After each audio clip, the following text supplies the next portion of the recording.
Hello guys, this will be a review on the Casio Pathfinder or Pro Trek prw-1300t.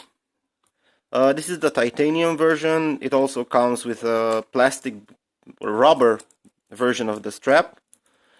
This is the watch. I've just purchased it like a week ago. And until now I'm pretty pleased with the watch. Pretty pleased. The strap, I think the strap it's one of the watch's best points. If you look at this, it just, I don't know, screams quality. Basically has a safety, 2 buttons. When you clip the bracelet in place, clip the safety, and as I said in my previous video, you cannot push the buttons here, so the buttons don't come out. It's pretty cool. I don't know if you can focus here. It says Casio Sport on. No, it doesn't want to focus. The bracelet is a solid build. It's really light. I mean, compared to my other watches, which are stainless steel, this is like a feather. As you can see, the watch is not very big compared to the other G-Shocks or Pro Treks. It's kind of a slim design. It's only like 130 centimeters or something. I don't know what's in inches. Basically, on the display, this is the display of the watch. It shows you the time, the hours, the minutes, the seconds. On the top here, you have the year, the month, the day.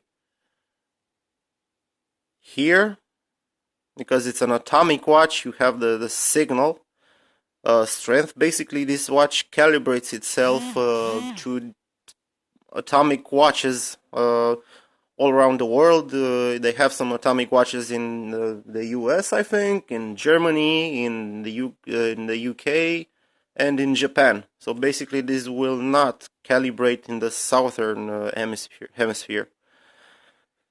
So it's a solar watch also. Here, I don't know if you can see, it says LMH.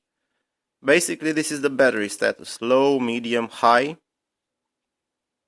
All around the bezel here, it has the solar panel.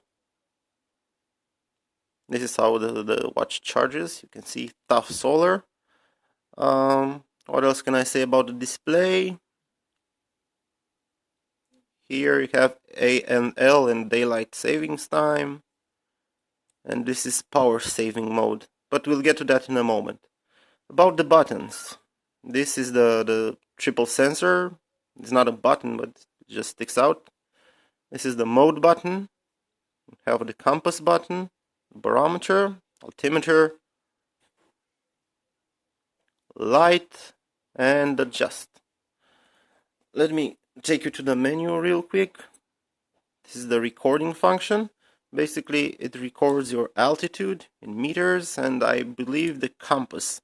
So basically, it's recording a path that you took to get to some point, I don't know, east, southwest, 100 meters, elevation, whatnot. And then you have the world clocks. I do believe it has like 30 cities in its memory. You can see Sydney, Tokyo, Kabul, Cairo, Berlin, Paris, London, etc. Then you have the stopwatch, the classic Casio stopwatch. The time here. Cool features. Come on. Why don't you zero?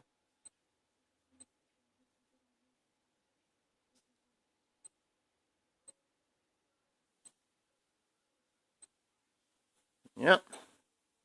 The timer, you can set it. It's set on 1 minute here. After that, you have multiple alarms, 5 alarms, 5, 4, 3, 2, 1.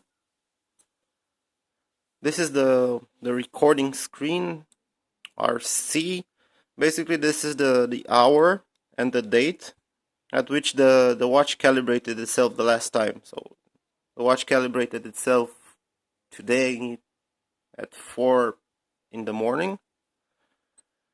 Yeah, and this is basically the menu. What you can do now, you see the small portion here at the top of the screen. You can adjust this to display the barometer graph and the date, or the day of the week and date, besides the year, month, and day. To get to the compass, you press here. Also shows you the time. Pretty accurate compass. This is north.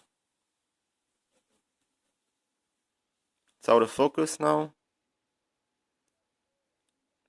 Yeah. Oh, okay. Here we go. This is influenced by magnetic fields, of course. It doesn't stay on long, for about 20 seconds, I think, to conserve battery life. This is the barometer menu. You have here the temperature, influenced by the temperature of your wrist. So basically, when you put it on, it measures the temperature of your wrist also. So you should calibrate it probably on your wrist to get the most accurate reading.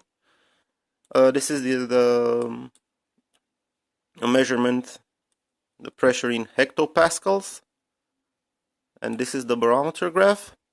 With the barometer graph, you could predict relatively accurately the weather here. So this is the graph. Basically, when the graph, these are the measurements, these dots here. Basically, when the graph is elevated, so when the graph goes top, it means that the weather is improving. When the graph is declining, it means that the weather will be, I don't know, a storm is coming, or rain, or wind, or something like that. You also have here, I don't know if you can see these numbers, 5, it says hectopascals, 5, 0, -5. This is the barometric pressure differential.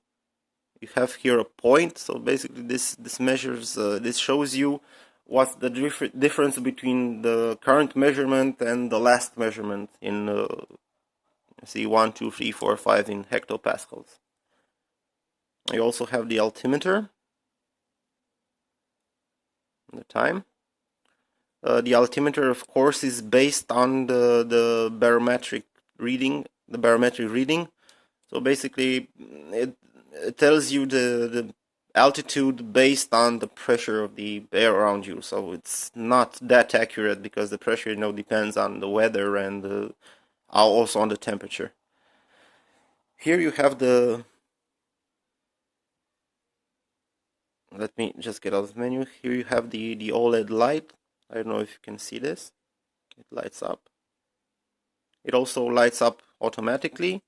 I don't know, you see this AEL here. If you press and hold it, it will disappear and appear. This is basically the auto light. Here it is. So once you incline it 30 degrees to parallel, it's just, I don't know if you can see it, it lights up automatically, see? Okay, and that's the light button. I know what's wrong with this camera. Okay, and this is the adjust button. You can adjust times and whatnot. Yeah, so I bought this watch because I wanted a radio control watch, solar watch, titanium wristband, light, I don't know, pretty, multiple functions. As I said, I work in sales, so basically every day I wear a dress shirt. I know you shouldn't wear like a digital clock with a dress shirt, but I think being, you know, as slim as it is, it just gets underneath your sleeve and it looks cool. I don't know. It's my style. Yep. So, pretty good watch. Okay, guys. So, this is my thorough review of the Casio Pro prw-1300t titanium version. If you have any questions, leave them down in the comments below, and good night.